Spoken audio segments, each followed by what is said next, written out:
Apa yang akan kalian lakukan jika pada saat kalian berkemah, kalian mendengar suara aneh? Seolah-olah suara itu memanggil kalian.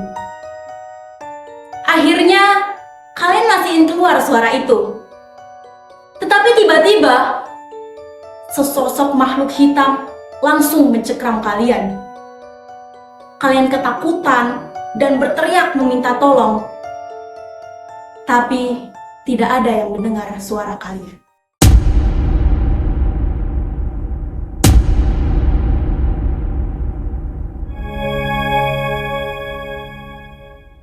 Cerita ini diawali oleh Dika dan teman-temannya yang merencanakan pendakian gunung, yaitu di Gunung Rinjani.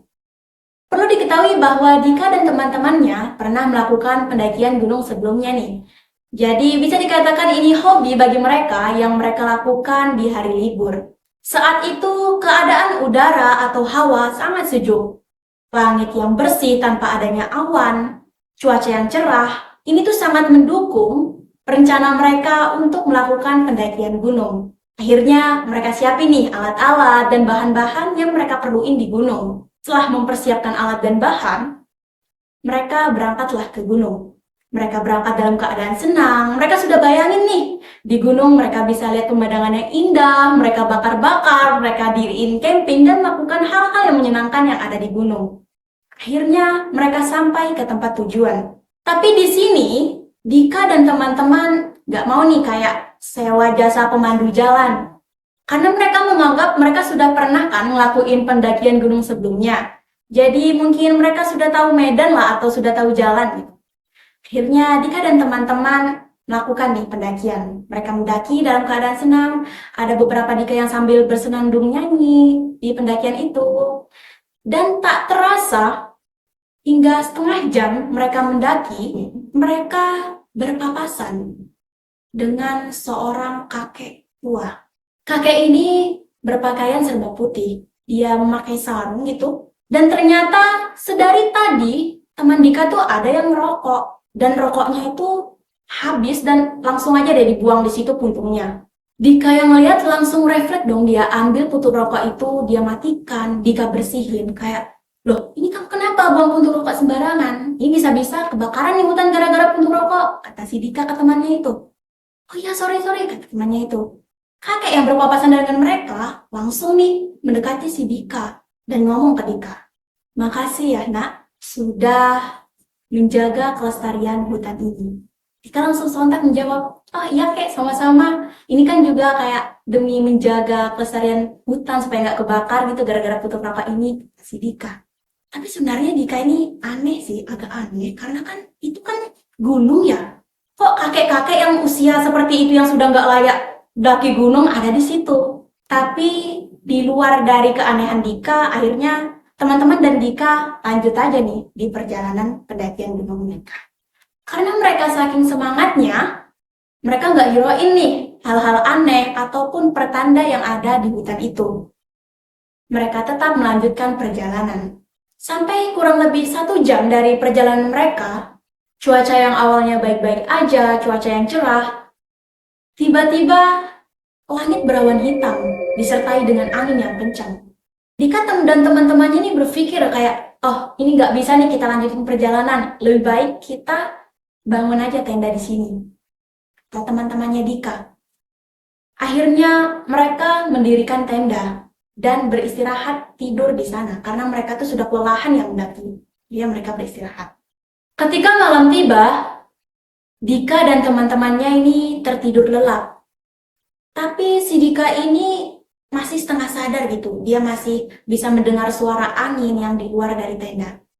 Tiba-tiba Dika mendengar suara aneh dari luar tenda. Seperti suara semak-semak ataupun makhluk yang mendekat ke tendanya Dika. Kalian kalau jadi Dika, kalian mastiin keluar di saat teman-teman lagi tidur atau tetap di dalam tenda. Tapi si Dika ini pada dasarnya penasaran ya mastiin nih makhluk itu apa sebenarnya di luar. Dika keluarlah tenda itu. Di luar keadaannya itu sudah gelap. Ditambah angin yang masih kencang. itu menambah suasananya tuh sedikit mencekam bagi Dika. Tapi Dika ini fokus dia mencari di mana sih sumber suara yang aneh yang Dika dengar itu. Dika terus fokus mencari, dia maju ke depan untuk mencari suara itu. Karena Dika ini mencari suara itu, sampai Dika ini nggak sadar, ternyata makhluk itu pas di depan Dika.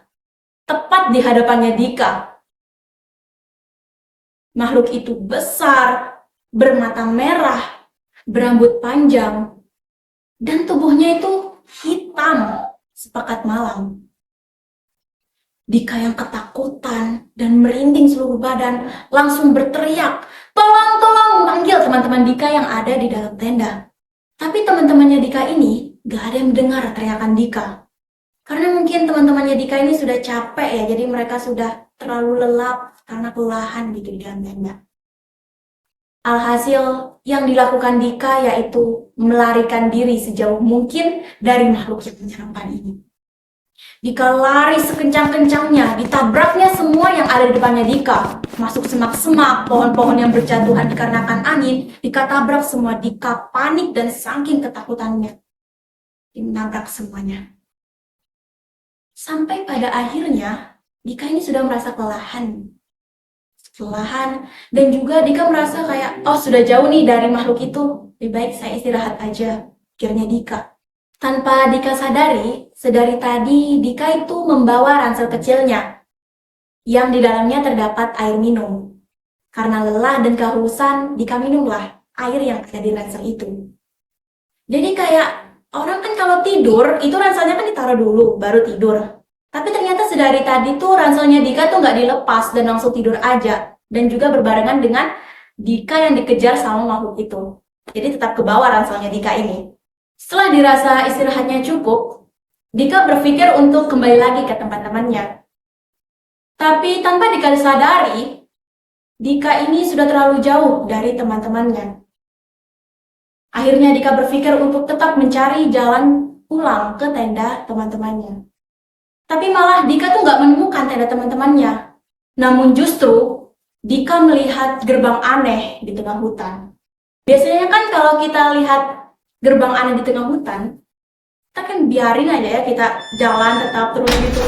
Tapi dasarnya Dika ini penasaran, Dika mendekat ke gerbang itu. Dan tanpa keraguan, Dika langsung membuka gerbang itu. Dika di situ kaget dan sekaligus terkejut ya dengan apa yang dia lihat di gerbang itu. Itu adalah dunia yang berbeda dengan dunia yang sebelumnya. Di situ Dika dapat melihat peri-peri kecil. Semakin Dika menjelajahi dunia itu, di situ Dika juga melihat seperti tupai-tupai yang ada di atas pohon itu berbicara dan seolah-olah Dika itu paham dengan apa yang mereka bicarakan. Di situ juga Dika lihat kayak rusa lagi minum di danau sama teman-temannya gitu. Dika paham dengan apa yang mereka bicarakan.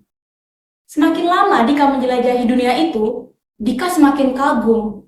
Dika melihat istana yang terbuat dari kristal, dari emas, yang berkilauan. Itu yang membuat Dika semakin takjub dan juga kagum. Setelah beberapa waktu Dika menjelajahi dunia itu, Dika merasa seperti ada makhluk yang mengikutinya dari belakang. Perasaan yang Dika rasakan ini sama seperti ketika Dika melihat sesosok makhluk hitam itu. Karena dirasa tidak aman, Dika mencari tempat untuk berlindung. Di situ Dika melihat gua dan Dika langsung masuk ke dalam gua untuk mencari tempat perlindungan. Tetapi justru di dalam gua itu, Dika mendengar suara aneh seperti yang ia dengar pertama kali di tenda. Akhirnya Dika memutuskan untuk mencari tahu suara itu. Dika mengambil batu lalu melemparnya ke dalam gua. Tapi ternyata makhluk hitam tadi itu langsung keluar dari dalam gua dan langsung mencengkram Dika. Di situ Dika dapat melihat tangan yang hitam, tangan yang besar, dan juga kuku yang panjang ada di leher Dika. Dika berusaha melepaskan diri sekuat mungkin. Dika berusaha mengambil apapun yang ada di sekitarnya. Dan di situ Dika mengambil ranting. Dika memukul monster itu dengan ranting.